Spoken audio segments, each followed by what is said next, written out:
신들 인사가 날새 안녕하십니까? 그리고 밤새 안녕하십니까? 라는 그런 인사가 옛날 인사였는데 지금은 밤새 안녕하십니까? 라는 그런 인사가 젊은 사람들에게는 없어진 것 같습니다. 아무튼 하룻밤새에 수많은 사건, 사고와 사람들의 갈등이 많아서 이런 인사가 있었으리라 생각이 되는데, 만일 말입니다, 온유한 사람으로 이 사회가, 우리나라야 마을마다 온유한 사람으로 가득 찼으면 어떠한 사회, 어떠한 마을이 됐을까? 아마 그 마을, 그곳은 이미 하나님 나라 천국이 되었을 것입니다. 그런데 세상 사람들은 교만한 사람들이 많아서 갈등으로 아파하면서 살아가는 사람들이 많이 있습니다. 가정에서 부부의 갈등, 가정 불화로 말입니다.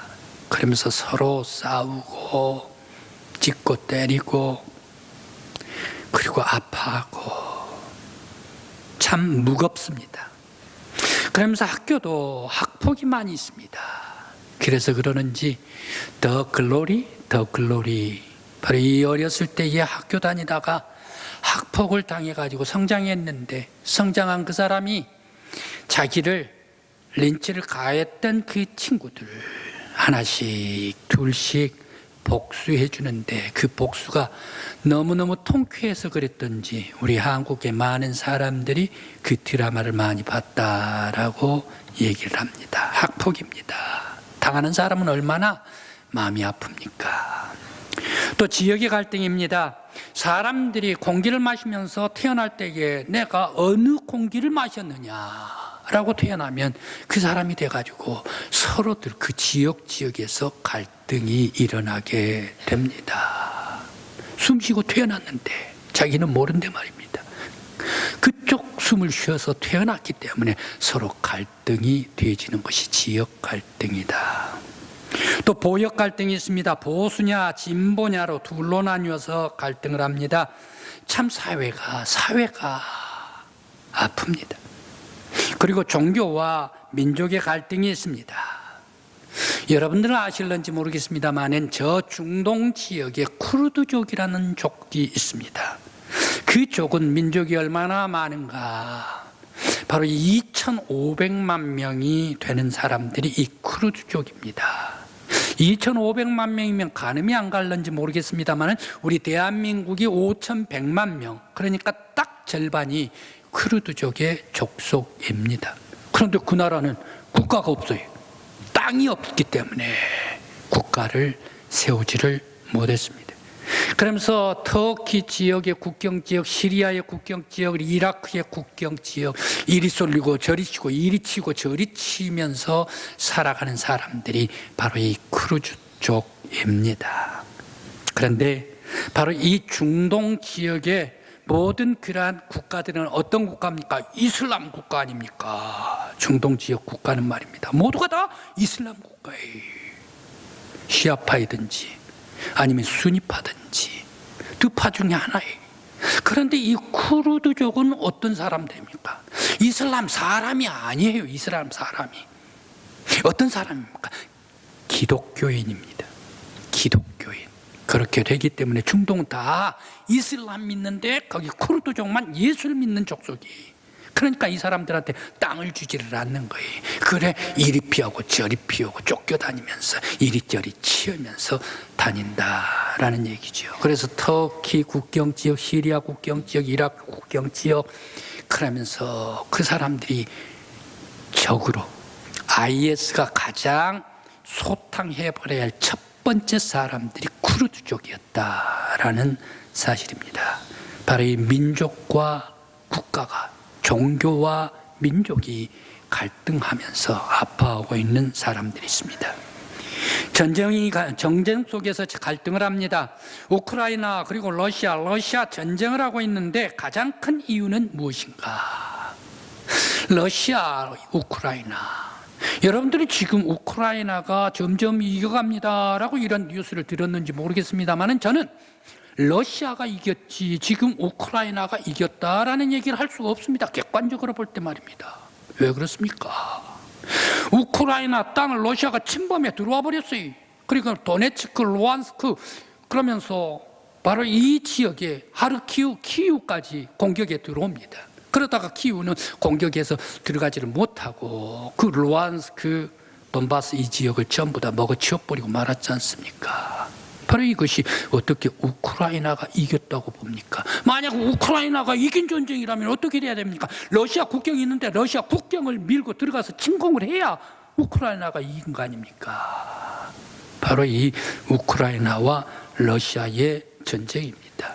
그런데 왜 이 러시아가 우크라이나를 치고 들어왔는가, 침공했는가? 바로 그것은 나토 때문입니다. 북대서양 조약기구입니다. 1989년부터 1991년 그러면서 2000년대까지 거의 이제 동유럽이 모두가 다 민주화가 되어버렸습니다. 공산주의 국가에서 민주화가 되어버렸습니다. 그러면서 민주화가 되면서 너나 나나 없이 모든 사람들이 러시아가 침공할까 싶어서 모든 나라들이 전부 다 나토 북대서양 조약기구에 조약을 맺어가지고 같은 국가가 되어버리고 말았습니다. 언약의 국가가 되어 있습니다. 그런데 우크라이나는 어떻게 됩니까? 우크라이나는 절대 북대서양 조약기구 나토에 들어갈 수가 없다라고 러시아가 얘기를 하지 않습니까? 그런데 이 우크라이나가 국민 투표를 해가지고 우리는 나토에 들어간다라는 것을 많은 사람들이 투표를 해가지고 가결을 해버립니다. 그래서 우리 나토에 들어가겠다, 북대서양 조약기구에 들어가야 되겠다라고 선포를 해버립니다. 그러자마자 러시아가 침공해가지고 들어와 버리고 말았습니다. 왜 그렇습니까? 만일 우크라이나까지 나토에 들어가 버리면 나토 서방 국가가 동진에 들어올 때 이게 러시아까지 딱 마주친다는 얘기예요. 마주치면 이게 과거에는 간접적으로 만났는데 지금은 직접적으로 만나버리면 러시아가 엄청난 그런 위기가 있지 않느냐, 리스크가 생기지 않느냐. 그렇게 해서 바로 이 동서 진영 간에 완충 지역이 있어야 된다. 그렇게 해가지고 우크라이나는 죽어도 나토에 가입해서는 안 된다라면서 나토에 가입하는 것을 말리면서 러시아가 침공해버리고 말았습니다. 바로 이러한 엄청난 그런 국가 간의 전쟁 속에서 갈등을 하고 있습니다. 우리 한반도는 한반도대로 북한에서 핵무기 ICBM으로 무장을 하고 남한은 남한대로 러시아와 불곰 사업을 통해서 K2표 전차, K9 자주포 전자 탱크, KF-21 초음속 전투기 바로 이런 것으로 국방력을 더욱더 다지고 있습니다. 그래서 그런지 우리 대한민국이 세계 무기 판매는 방산 판매 국가에 가장 선두로 앞선 국가가 돼 있다네요. 가장 선두는 아니지만 엄청나게 방산 국가 무기 이것을 많이 판매하는 국가가 돼 있다라고 얘기를 합니다. 그러나 우리는 늘 북의 위협으로 조금도 방심할 수가 없습니다. 우리 한반도는 늘 안보에 무거운 짐을 지고 살 수밖에 없는 것이 우리 대한민국 한반도입니다. 온 세계 사회 가정에서는 갈등 그리고 동서 신구 보혁 나라 그리고 민족이 갈등을 하며 평안한 날이 없습니다. 평안하게 살 수 있는 그런 날이 별로 없는 것 같습니다. 바로 이것이 우리가 살고 있는 이 세상입니다. 이러한 갈등 세상에서 우리는 가족과 지역과 교회와 나라와 민족의 평화를 과연 가꿀 수가 있겠는가? 어떻게 해야 영원한 평화를 세울 수가 있을까? 행복하게 사는 방법이 무엇일까 생각해 봅니다. 오늘의 성경의 본문 말씀은 이스라엘 백성들이 정치 지도자들과 로마 제국에게 억압당하고 노예로 착취를 당하고 있을 때에 이 백성들에게 예수님께서 착취당하는 백성들, 불쌍한 백성들에게 주시는 말씀입니다. 수고하고 무거운 짐진 자들아 다 내게로 오라. 내가 너희를 쉬게 하리라. 내 마음은 온유하고 겸손하니 나의 멍에를 메고 내게 배우라. 내 짐은 가볍고 쉬움이라 라고 주님께서 말씀을 하시면서 힘들게 착취당하고 노예 생활을 하고 있는, 노예 생활이나 다름없는 그러한 이스라엘 백성들에게 예수께서 초대해 주시고 있는 말씀입니다.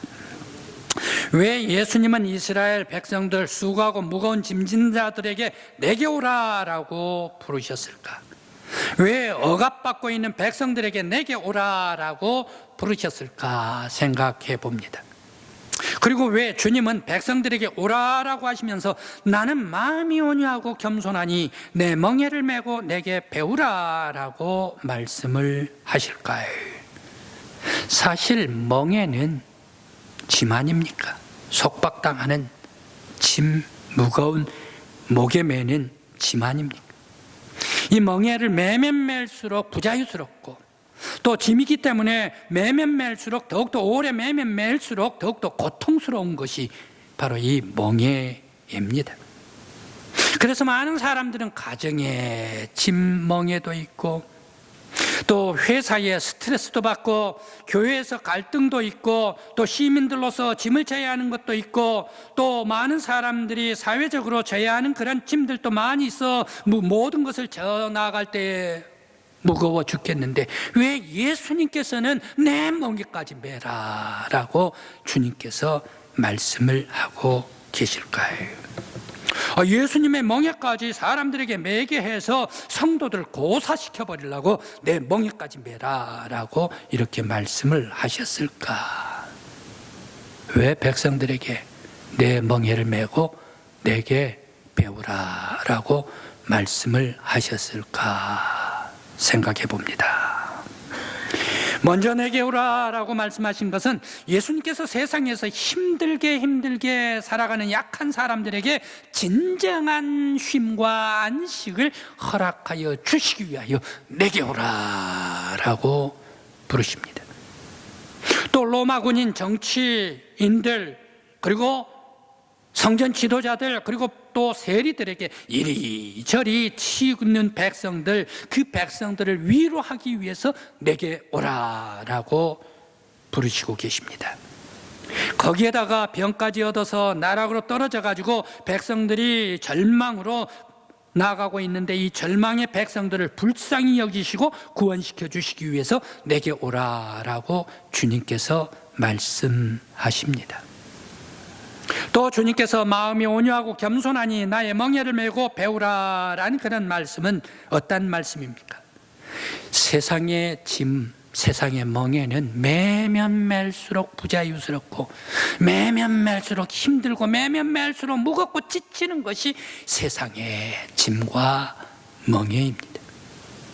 그런데 이상스러운 신비의 예수님의 멍에는 지면 질수록 더욱더 쉽고 가벼워지는 것이 예수의 멍에요. 신비한 주님의 멍에다라는 말씀입니다.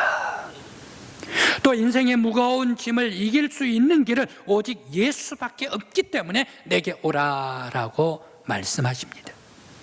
그리고 예수가 온유한 마음으로 졌던 십자가는 세상의 어떤 멍에와 짐이라도 다 가볍게 하는 능력이 있기 때문에 예수님께서 내 멍에를 메고 내게 배우라라고 말씀하셨습니다. 그렇다면 예수님의 온유한 마음으로 지는 멍에는 어떠한 멍에이기 때문에 어떠한 마음이기 때문에 짐도 모든 무거운 짐들도 다 가뿐하게 해줄까요? 온유란 말을 헬라어에서 찾아보았습니다. 헬라어에서 프라우테스라고 이렇게 얘기를 합니다. 히브리 말로는 나아우라는 그런 말입니다. 바로 이 온유다라는 말은 자기의 존재가 하나님의 파송받은 사람이다. 바로 이 하나님의 파송받은 것을 알고 하나님께서 보내주신 뜻에 겸허하게 복종하고 충성을 다하고 그러면서 모든 사람들에게 친절하게 대하는 것이 온유다라는 그런 말씀입니다. 온유는 하나님의 삼위일체 하나님의 성품으로 하늘나라에서 삼위일체 하나님께서 가지신 성품을 예수님께서 이 땅 위에 고스란히 가져와 가지고 하나님의 뜻에 철저하게 충성하고 복종하면서, 그러면서 바로 이 이웃들에게, 많은 세상 사람들에게 따뜻한 긍휼과 자비를 베풀고 친절을 베푸는 것이 온유다라는 말씀입니다. 두 마디로 딱 요약을 해보면 온유는 무엇입니까? 하나님의 뜻을 쫓아 충성하고 많은 백성들에게 친절을 베푸는 것, 바로 이것이 온유다라는 말씀입니다.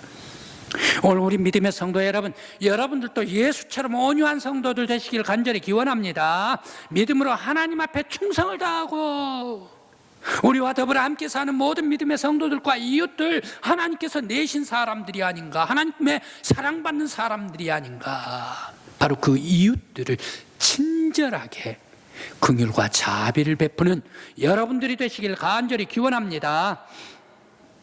모세는 온유한 사람이라고 민수기 12장 3절 말씀에서 말씀을 주십니다. 온 땅 위에, 온 지면 위에 온유한 사람이 모세다라고 말씀하십니다. 모세는 미디안에서 부르심을 받습니다. 바로에게 찾아갑니다. 바로는 어떤 사람입니까? 왕 아닙니까? 그 왕은 어떤 사람입니까? 자기와 어렸을 때 같이 황태자 교육을 바로 왕궁에서 같이 배웠던 사람이 바로 왕 아닙니까? 그 친구단 얘기지요. 그런 왕 앞에 가가지고 하나님의 말씀을 전합니다. 이스라엘 백성들을 데리고 가겠다. 지금 너는 이스라엘 백성들을 가게 하라 라고 얘기를 하면서 꺼내옵니다. 그러면서 출애굽할 때에, 광야에서 40년 동안 살아갈 때에 모세가 이스라엘 백성들 데리고 가는데 평탄했습니까? 원망, 짜증, 저주를 퍼붓는 백성들도 많이 있고 욕을 하는 백성들 얼마나 많이 있습니까? 그 모든 욕을 모세가 다 받습니다. 그런데 모세가 욕을 받을 사람입니까? 바로 이 모세는 어떤 사람입니까? 아까 말씀드린 것과 같이 바로의 왕자 교육을 같이 받은 굉장히 권력 있고 능력 있는 사람이, 지혜가 충만한 사람이 모세 아닙니까? 달란트도 많은 사람 아닙니까? 그런 이스라엘 백성들이 저주하고 욕을 할 때 그냥 당장 없애버려 이렇게 얘기도 할 수 있었을 것 아닙니까? 그런데 모세는 아니었습니다. 하나님의 떨기나무에서 부르심을 받고 이 백성들을 데리고 저 가나안 땅으로 데리고 이 안내해서 가라 라고 사명을 받습니다. 그 사명, 하나님의 뜻을 그대로 충성을 합니다. 그러면서 이스라엘 모든 백성들이 원수로 저주를 하고 욕을 한다 하더라도 그 모든 백성들을 사랑하지 않습니까? 긍휼을 베풀지 않습니까? 하나님 앞에 백성들을 놓고 기도를 합니다. 하나님이시여, 비록 저들이 하나님을 원망하고 저주를 했었어도 저 백성들을 심판하지 마옵소서. 저 백성들을 심판할 바에 차라리 나의 목숨을 심판하십시오. 저 백성들을 살려주십시오 라고 간절히 기도했던 사람이 모세 아닙니까? 모세는 달란트가 있었습니다. 능력이 있었습니다. 많은 힘도 권력도 있었습니다. 그럼에도 불구하고 오히려 하나님의 백성들을 친절하게 사랑과 자비를 베풀면서 긍휼을 베풀어 주었던 사람이 모세, 온유한 모세였다라는 말씀입니다. 예수님의 온유입니다. 예수님의 삶의 자체가 겸손과 겸허함과 친절과 온유로 사셨던 예수님이십니다. 예수님은 하나님의 보좌 우편에 계시고 삼위일체 하나님으로 함께 영광 받으실 분이 예수님 아니십니까? 그런데 이 땅으로 하나님의 파송에 따라 이 땅으로 내려오셨습니다. 이 땅에서 살면서 어떻게 살아가셨습니까? 온유함으로 친절과 자비를 베풀면서 살이셨던 예수님이셨습니다. 예수님께서는 베스다의 광야에서 오병이어를 베풀어 주십니다. 아침부터 예수님에게 와서 하나님 말씀을 듣습니다. 천국의 복음의 말씀을 듣습니다. 백성들은 정심이 빨딱 넘어갔습니다. 그럼에도 계속 예수님을 따라가면서 집중하면서 말씀을 듣습니다. 해가 뉘엿뉘엿 넘어가 버렸네요. 그럼에도 불구하고 계속해서 하나님의 신령한 말씀을 받습니다. 왜? 지금 이 땅에 바리새인 서기관들이 주지를 못하는 엄청난 하늘의 윤리와 하늘의 보화의 말씀을 예수님께서 베풀어 주실 때에 예수님을 쫓아다니면서 말씀 받지 않습니까? 해가 떨어지려고 하니까 백성들이 정신 밥을 안 먹고 뱃속이 꼬르륵 꼬르륵 한다는 얘기. 그 백성들을, 가난한 불쌍한 백성들, 예수님께서 긍휼히 여기십니다. 자비를 베푸십니다. 오병이어로 하늘에 신령한 만나를 내려셔가지고 5,000명 모이는 사람이 10,000명이든지 15,000명이라든지 아무튼 모이는 사람, 모든 사람들 전부 다 충만하게 베풀어서 먹여주셨던 예수님, 바로 이 모든 백성들에게 자비와 긍휼로 친절을 베풀어 주셨던 예수님이셨습니다. 또 예수님께서는 거라사 무덤 사이로 쇠가랑도 끊어버리고 괴성을 지르고 밤낮 공동묘지에 사는 귀신 들린 사람, 바로 이 사람에게 찾아오는 사람 아무도 없었습니다. 무시무시해가지고 아무도 없습니다. 행여 그 귀신이 지나가는 사람에게 붙을까 싶어서 걸음아 날 살려라 하면서 도망가 버릴 겁니다. 아예 그 길을 오지를 안 해버립니다. 찾아오는 사람 아무도 없었습니다. 그런데 예수님께서는 찾아가시더란 얘기. 가버나움에서 배를 지어서, 노를 지어서, 그러면서 갈릴리 호수를 지나가지고 먼 이방나라 대가볼리, 이스라엘 민족도 아닌 이방나라 사람, 그러면서 귀신 들린 사람, 근데 귀신 들린 사람을 찾아오더란 얘기. 누가 같은 대가볼리, 같은 종족도 찾아온 사람이 있습니까? 이스라엘 사람 누가 찾아가서 위로해 주는 사람이 있습니까? 아무도 없는데 귀신 들린 사람마저도 예수님께서는 찾아가시고 자비를 베푸시고 친절하게 사랑해 주시더라. 예수님의 삶의 자체가 하나님의 명령에 따라 이 땅에 와가지고 모든 백성들을 전부 다 섬기셨던, 친절하게 섬기셨던 예수님의 온유이십니다. 또 삭개오입니다. 삭개오는 반대로 돈을 착취를 해가지고 많은 사람들에게 돈을 착취해서 돈이 많은 사람이었습니다. 그런데 많은 사람들이 뭐라고 얘기를 합니까? 손가락질을 하면서 매국노라고 손가락질을 합니다. 그때 외로운 이 삭개오, 아무도 찾아온 사람이 없지요. 그 가족 만나준 사람도 없지요. 돈은 많았지요. 그런데 예수님께서는 또 삭개오까지 찾아가네요. 그 집으로까지 찾아가네요. 그러면서 이 집에 오늘 구원이 이르렀다. 이 사람도 아브라함의 후손이로다, 자손이로다 라면서 높이 올려주시지 않습니까? 그때에 바로 이 삭개오, 예수님의 선포, 예수님께서 자기 집에까지 오신 건 너무너무 감사해서 만일 내가 토색한 일은, 만일 내가 도둑질한 것이 4배를 갚겠습니다 라면서 구제하고 나누면서 살았던 삶이 완벽하게 변화되어 버린 삭개오였다라는 말씀입니다. 아무도 찾아오지도 않는 매국노, 바로 이러한 죄인에게도 말입니다, 예수님께서 찾아오시고 자비를 베풀어 주시는 주님이시더라. 행여 여러분 무거운 짐 지신 분 계십니까? 아픈 분들 계십니까? 갈등이 있는 사람들이 있습니까? 사람과 사람 속에 부딪힌 사람들이 있습니까? 매우 힘들고 역경이 있습니까?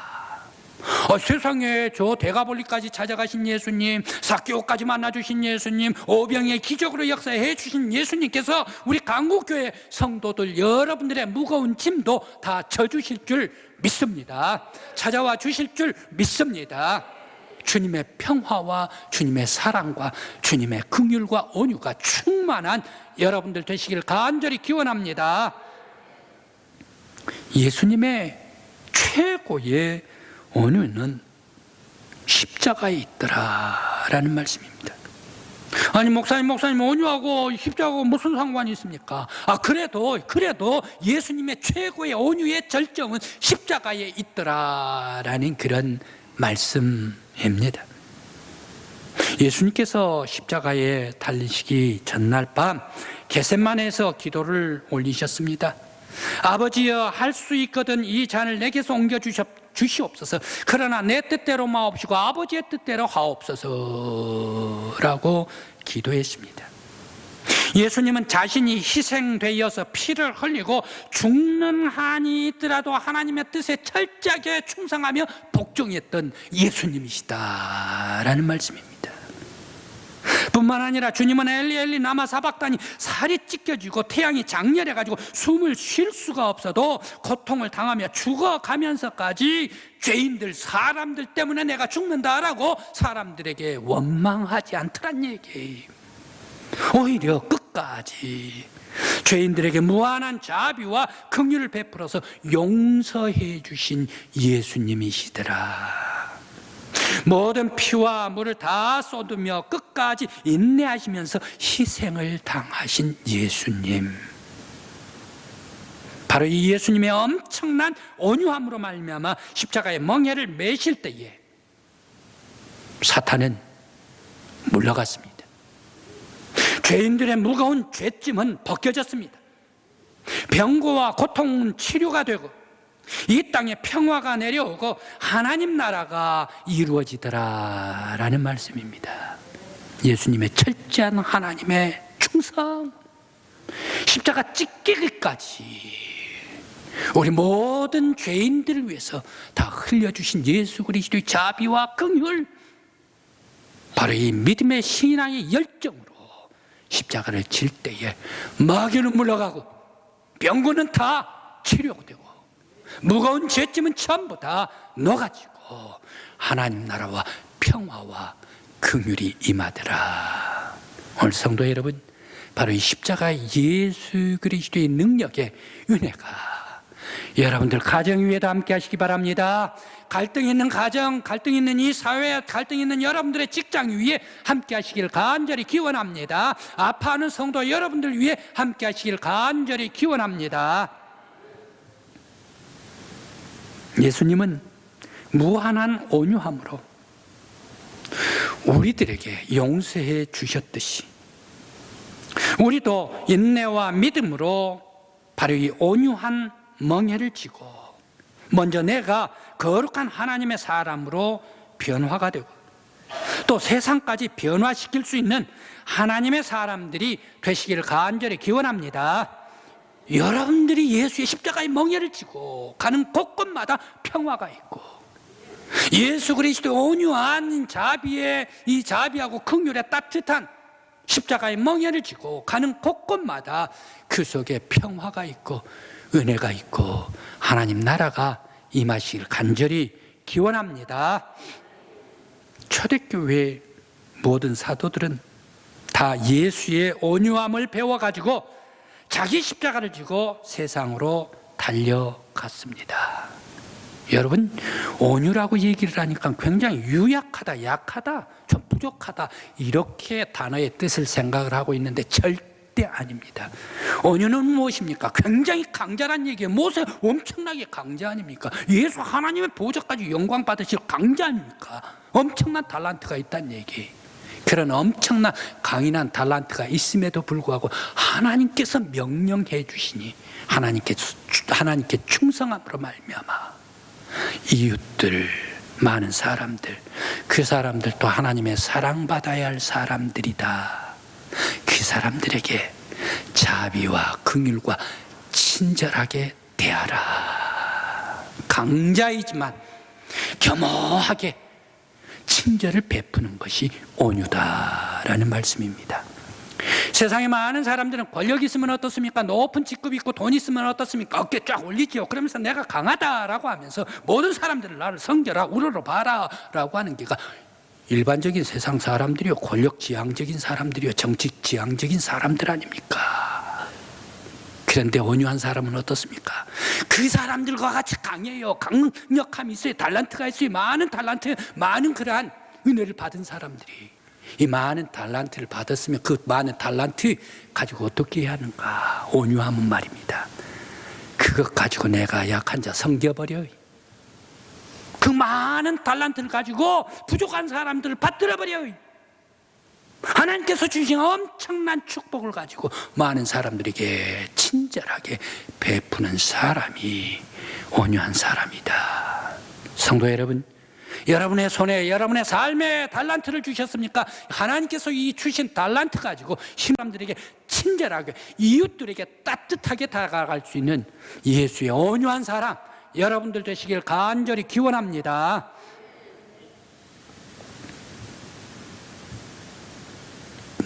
이 초대교회의 제자들, 베드로, 안드레, 야고보, 요한, 바돌로메, 마테, 도마, 야고보, 작은 야고보, 모든 사람들 이름 면면을 들을 때마다 이분들은 어떻게 했습니까?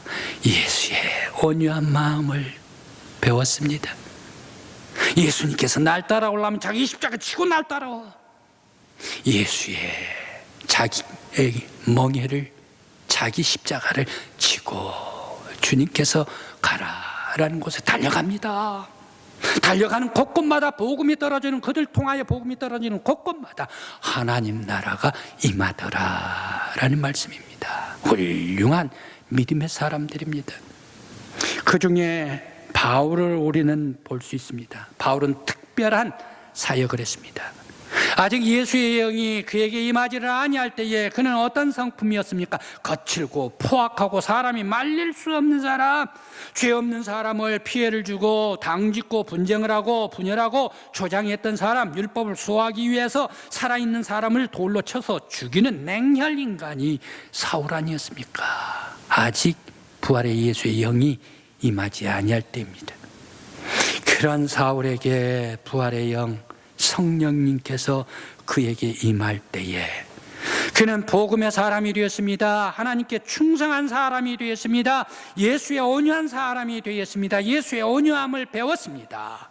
그러면서 그 마음에 예수로 사로잡혔습니다. 그의 영혼에 하나님 나라가 임했습니다. 그는 예수의 온유한 마음을 품고 자기 십자가를 지고 달리기 시작했습니다. 그러면서 안디옥, 데베, 이고니온, 루스드라, 그리고 또 안디옥, 그리고 또 드로아, 건너편에 빌립보, 데살로니가, 베레아, 아덴, 그리고 고린도, 다시 에베소, 바로 이 가는 곳곳마다 그는 많은 아픔도 당했습니다. 감옥에 들어갈 때도 있었습니다. 복음을 전가하면서.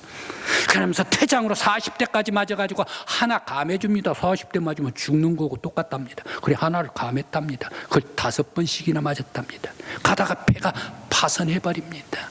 이런 엄청난 역경과 고통이 있었음에도 불구하고 바울은 자기 십자가를 지고 예수의 온유한 마음을 닮아가지고 자기의 멍에를 지고 달리는 곳곳마다 하나님 나라가 임하더라.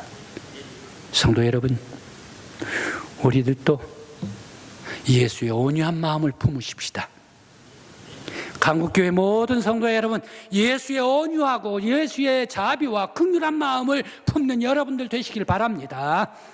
바로 우리 복음의 멍에를 우리가 메고 예수 그리스도 닮아가지고 우리가 달리는 곳곳마다 나가서 그리스도의 복음을 증거하는 여러분들이 되시기를 간절히 기원합니다.